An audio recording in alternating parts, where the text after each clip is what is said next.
Hello and welcome everyone. Welcome to yet another episode of Aerodef Manufacturing Dialogue Series. And today we have with us Mr. JS Gavankar, CEO and Country Head of Safran India. And as we all know, Safran is world's one of the largest company when it comes to aerospace, defense, and space technologies, and has been playing active role in India's aviation industry since almost 6, 7 decades. And I'm sure Mr. Gavankar will throw more light on this. So today we are going to discuss about Safran's role in Indian aviation industry, Safran's future plan, and Mr. Gavankar's opinion on India's growing aerospace and defense industry. Welcome, Mr. Gavankar. Thank you, Nishant. So, Gavankar, I would like to know from you to start the conversation, to set the tone of the conversation. According to you, what's the current state of India's aerospace and defense manufacturing ecosystem?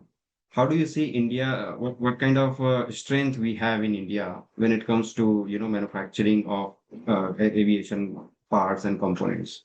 This is a domain, aerospace and defense, which is most talked about sector right now, and True. I've been in this sector for now close to 35 years. Uh, it has been a wonderful time for the domain for the last 10 years, I would say. It's been called the sunrise sector. I think the sun has risen now more than enough in this sector. Right. It should be transitioning now. Transitioning from an import dependent industry to a self reliant and export oriented industry. I mean, if I may sum it up, this is what has happened in the last 10 years, and probably the future would look something similar. But if you look at it, I mean, on what basis this evolution has happened is primarily what I see it is on three pillars. One in the policy front, other is on the private sector's uh, interest and investments which have happened in the last 10 plus years, and of course the traditional pillars of the government enterprises, be it DPSU, be it DRDO. So if I just briefly touch upon on the policy side, in 2014, the current government brought in the Make in India focus, and in 2018 they upped the ante with Atmanirbhar Bharat policy. So both this put together alongside the revisions of DPP, DAPs, and then setting up of industrial corridors, and then schemes like PLI and other funding schemes like Aditi, and many other enablers were brought in as change of policy changes. So that helped the growth of the sector. The second one is private sector found opportunity, because when policies are conducive, then obviously the private sector does step in and invest. So many startups came up, especially Right. in drones, in satellite domain, in space segment, and advanced some aerospace technologies as well. So this complemented well to the backbone which was already there of DPSU DRDO combination, which were investing in R&D and manufacturing, and they're continuing to invest even now. So because the complex systems which have long gestation, high capital investment still remains a government domain in Indian ecosystem. So I think everybody will coexist, but ultimately this has led to a higher level of collaboration, not only within Indian industry but also between foreign OEMs and Indian industries. And foreign OEMs have found good interest in the country, because we have a growing civil aviation market, we have a growing defense market, and of course exports have been growing like never before in this sector. So all put together, I think it's a good place to be at the right time. Who sir is here, who is planning also should consider it as the right sector to invest. Having said that, it's not that it's barring any challenges. So we have the usual, I would say, decision making delays and bureaucratic delays, which is still a challenge, though it has been improving. There is lack of still cutting edge manufacturing facilities in the country, and I'm saying cutting edge because manufacturing has grown, but we need test ranges, we need test facilities more, we need MRO hubs. So these are things which still are a challenge to grow. And of course the primary challenge is the skilled manpower, which Yeah. today is really a challenge, yeah?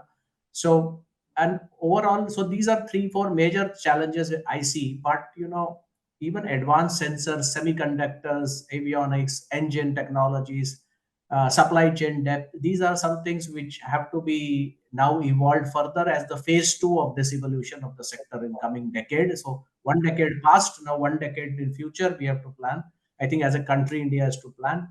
So overall, we have a good policy support. That's the biggest strength I see, and the investment positive environment which that policy has created. And there is no dearth of capex today with Indian industry. Even the startups are getting enough and more funding. So it's a Right. matter of time that the ecosystem would be global. Thank you so much, sir. And you have set the Yeah. context entirely for the conversation. And with your answer, I can understand the wave of optimism we have in Indian aerospace and defense industry with the participation from Yeah. the global OEMs like Safran and also Indian large conglomerate also investing in aerospace and defense and then backed by the policies.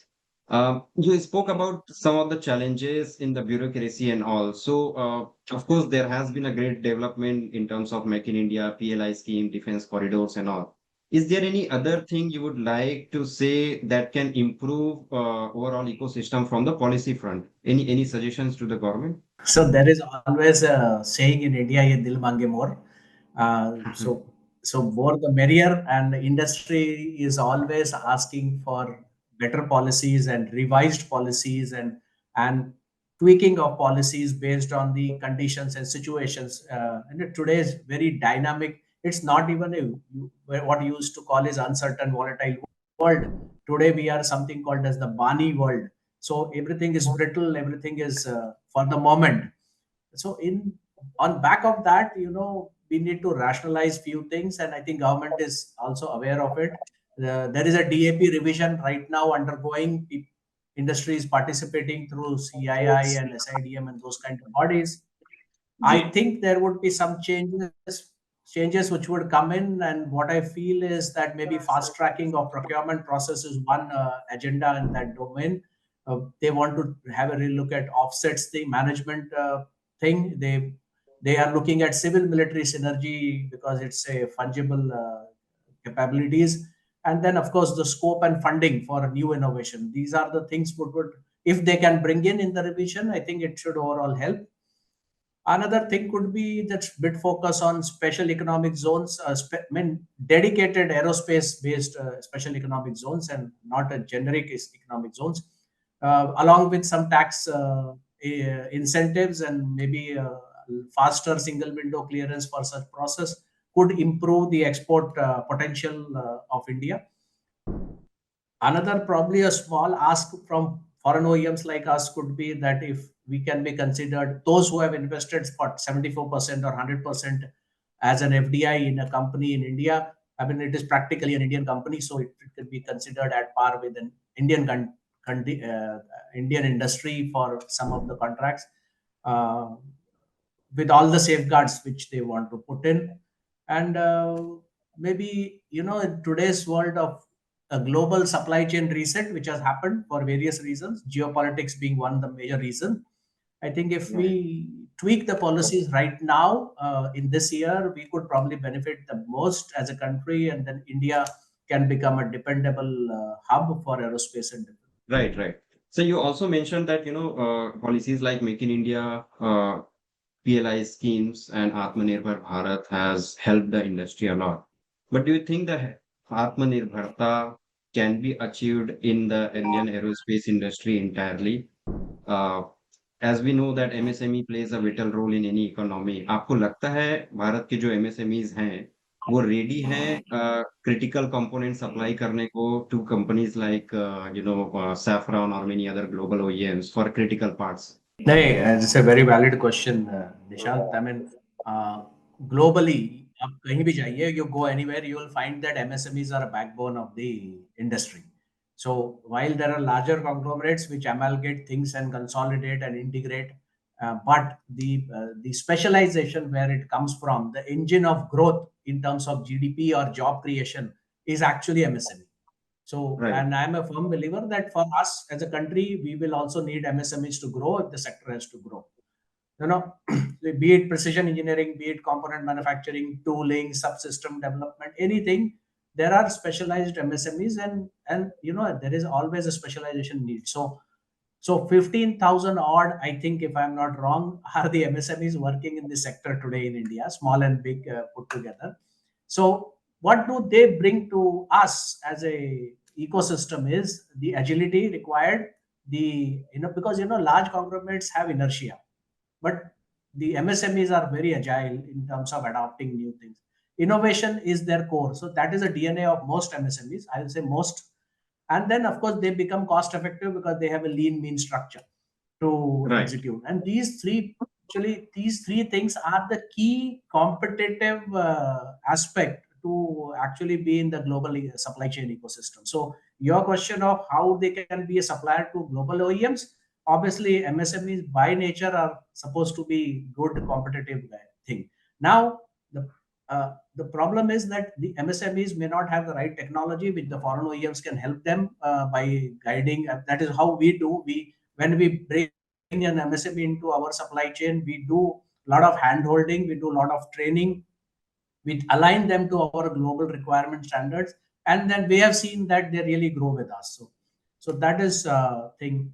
And probably a little bit of unlocking of potential for these MSMEs could be, ease of access of capital, because today the formal methods of catching capital still Mm. require Yeah. assets as a collateral of 2x, 3x, Right, 4x, right. which MSMEs sometimes don't have, and then they get into the trap of wrong capital. And of course, technology upgrade, skill development, these are standard issues. One more thing which can help MSME focus on what they do is maybe lesser compliances or simpler compliances, I will say. If they can spend more time on what they want to do, that would help.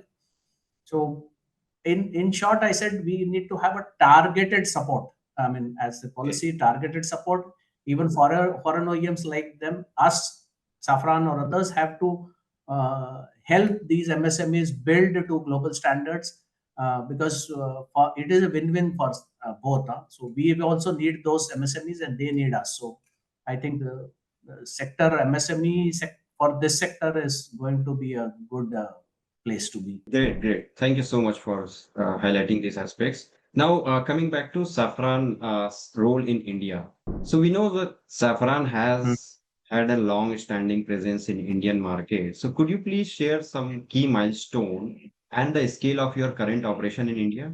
Okay, so this is a standard question. Many of interviews I get asked. So I'll give you the template of how we exist. So we are about 2,500 plus employees and growing in India.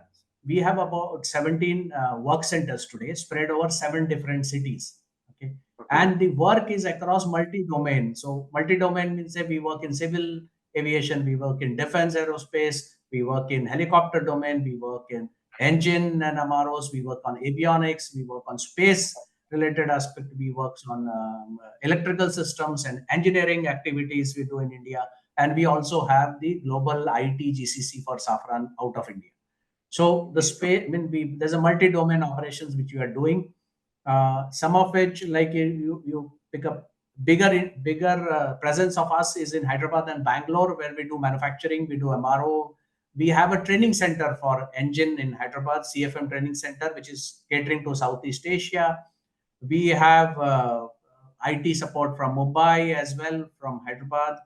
And then we have certain offices in Chennai and Trivandrum, where we are closer to our end user like ISRO, to support them in the space sector, where we work very closely. We have been working with them for last so many decades. Right, So right. now this is what we are. This is what we are. But since you were also asking me what we are planning, so ambition is there too. For us, India is not a market; it's a strategic country. Investment is all strategic in nature. You will soon hear this year when we inaugurate our LEAP engine MRO facility in Hyderabad, which is the largest global LEAP engine MRO for us. Right. And we already manufacture LEAP engine parts in Hyderabad as well. We are co-developing an helicopter engine with HAL for their IMRH helicopter. So that's a program which will fructify in coming couple of years.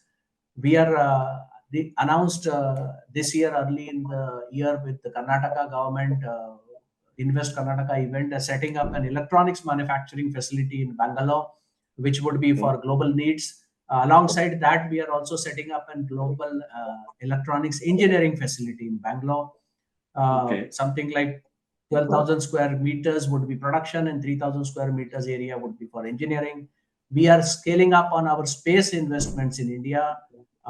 We are in close discussions with Bell on the transfer for Hammer weapon system.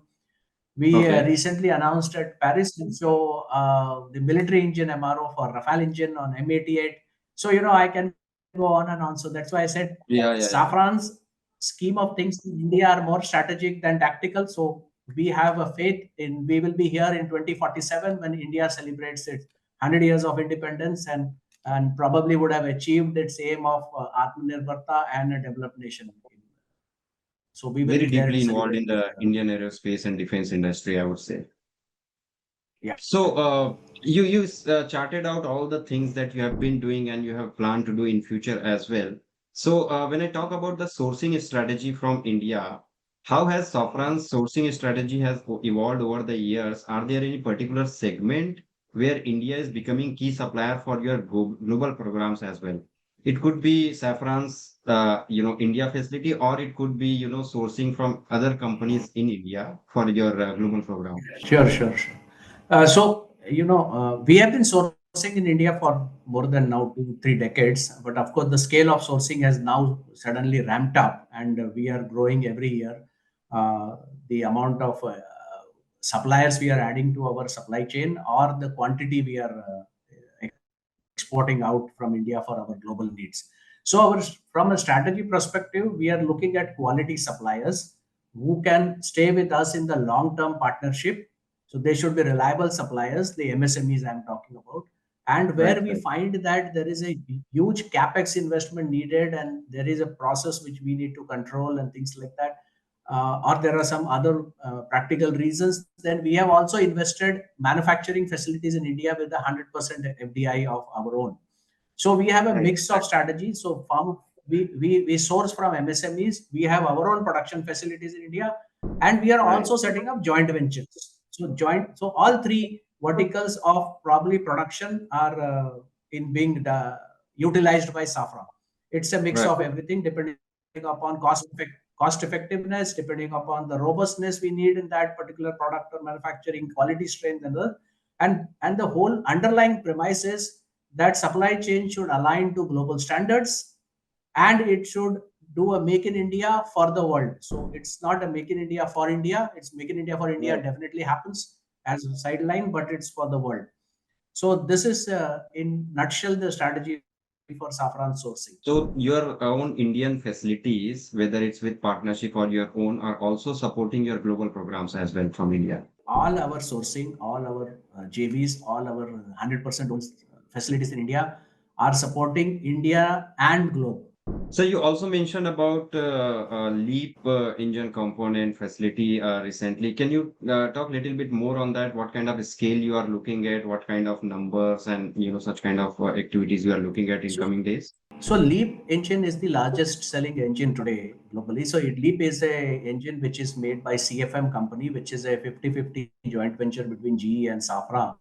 And this part of the geography we are supporting CFM as far as the customers are concerned and also the MRO aftermarket is concerned.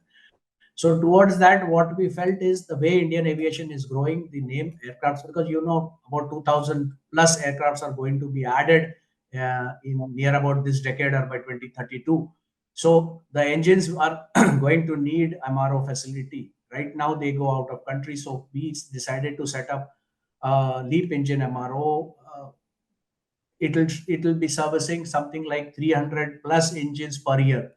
I mean, if I roughly put it, is an engine a day kind of an MRO facility. The facility is almost ready towards the last phases. Before end of this year, we would be formally inaugurating it as well, where the first customer engine will get inducted. Uh, so this is going to be again, as the strategy I said, it's primarily for India, but we will also bring in some global customers into this facility to augment if required. If Indian market demands 100% capacity, then maybe that will be used for Indian market. But these things really scale up over a year of period of time. So this is a state of the art aligned to any global MRO which Safran would have for this engine. Sir आपने अपने first answer में skill development के बारे में बात किया था. You spoke that Indian engineers are good but we still have some catching up to do. Can you throw some light on that, your assessment about the Indian engineers skill program and how Safran is addressing this? हाँ, वो बात actually ये this is the most important topic, talent pool तो हमारे पास बहुत बड़ा है. सो नंबर ऑफ जी, engineers which India produces is unprecedented. No other country produces that. right, But the point is, they should be job ready, they should be industry ready, which is the missing link. So maybe and the current education system is getting into these changes. So I hope it happens sooner than later. But talent pool has to be skilled, for which maybe the engineering colleges or special skilled colleges can bring in some courses. Ministry of Skill Development is trying to do something not only for our sector, for multiple sectors. I think 5 sectors they have identified, like textile, minerals, mining, and aerospace and defense. So, and then they have earmarked one country which will support them in getting this up and running. And to our good luck, I'm from that sector. Safran is from the sector. France was selected as aerospace and defense sector country. So we are working closely with the French government and the Ministry of Skill Development now to see if we can, what kind of arrangements we can do between some educational institutes across there and here, where industry like us, me, Safran, Airbus, or other French industries can help in revising the syllabus of the universities, or give exposure to the final year students into our industries and those kind of things, or maybe even allow free access to cutting edge aerospace tools in the car. right, right. Like one of our we work with 4 to 5 universities, be it IIT Tirupati, IIT Mumbai, BITS Pilani, Mishra Rachi, and those kind of institutes, where we give some high-end navigation tools, where the students can get exposed enough on what kind of tools industry uses, so that tomorrow if they join me or they join Thales or join anywhere else, they Hmm. are ready to use an equivalent tool. So these are some of the things which we are doing. And of course, our leap engine MRO, which I was saying, now वहाँ पे जब we took some guys, okay, we took some experienced guys, we have also taken some fresh guys. So we need ji. to train them, skill them. So we have sent them abroad. We have sent them to our facilities in Morocco, in France, in Malaysia, where we do such thing, and they have stayed there for a couple of months, learned those skills, and then come back and now helping us scale up our facility in India. So multi-pronged approach for helping skill the manpower. Thank you so much, and no surprise in France playing role in the skill development because France has been playing active role in Indian defense industry as well. Just a couple of more questions, sir, as we wrap up. What's your future plan for the Indian market? You have, of course, touched upon, but if I'll ask you in 5 years, 10 years, where you want to go? You spoke about 47 as well, right? But if you can quantify and talk about how you want plan to grow in India. you know that's why I said we don't have a 1 year or 2 year plan. It's a plan for decades. And when a company like Safran is investing so heavily, like our leap engine MRO is 150 million euro investment. So it's not, a company doesn't invest if it doesn't have long term plans for this large Right. amount. So we would definitely plan to grow here. So from current strength of 2,500 employees, I see it doubling in coming 3 to 5 years. I see Right. more manufacturing happening from India. I see more sourcing also. We have a target of doubling, tripling from here, where we are doing. We are also setting up a dedicated sourcing team for India now. The focus has shifted to that level. The team would operate dedicatedly to help that growth in India. The team would work from India. And Right. there are many of the new programs of India where we are partnering with organizations like DRDO or DPSUs like Bell and HAL, where these programs are going to fructify in next 2 to 5 years. And as soon as they are certified and fructified, we need to do manufacturing for that as well in India. So if I just, I mean, put it in this, we would be increasing manufacturing, we would be increasing sourcing, we would be increasing manpower, and we would be increasing co-development efforts with Indian industries in India. So I think the ecosystem which would evolve will have a large saffron footprint as we go, both for us and for India. Right. Thank you so much, sir. Thanks for your time. And I think in last 25 minutes, I have learned that there is a wave of optimism in the Indian aerospace and defense industry. There are good policies in place. Of course, as you said, ye dil mange more, that more will never end. But there is a good trust from India, and government has been supporting Indian industry.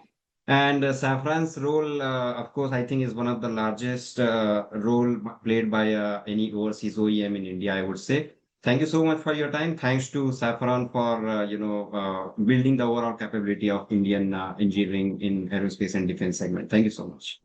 Just to close one statement, there is another of your counterpart reporter, was Sangeeta. We had an interview in Paris Air Show, and I told her the way she captured this. I said, "No, we are not building, we are not investing in India, right? We are building an ecosystem. So Right. we never say that we are investing, we are manufacturing. We are actually helping build an ecosystem, which will indirectly help us as well. But that is where we are. Right. Right. Thank you so much, Nishant, for your time. Thanks. Thank you so much.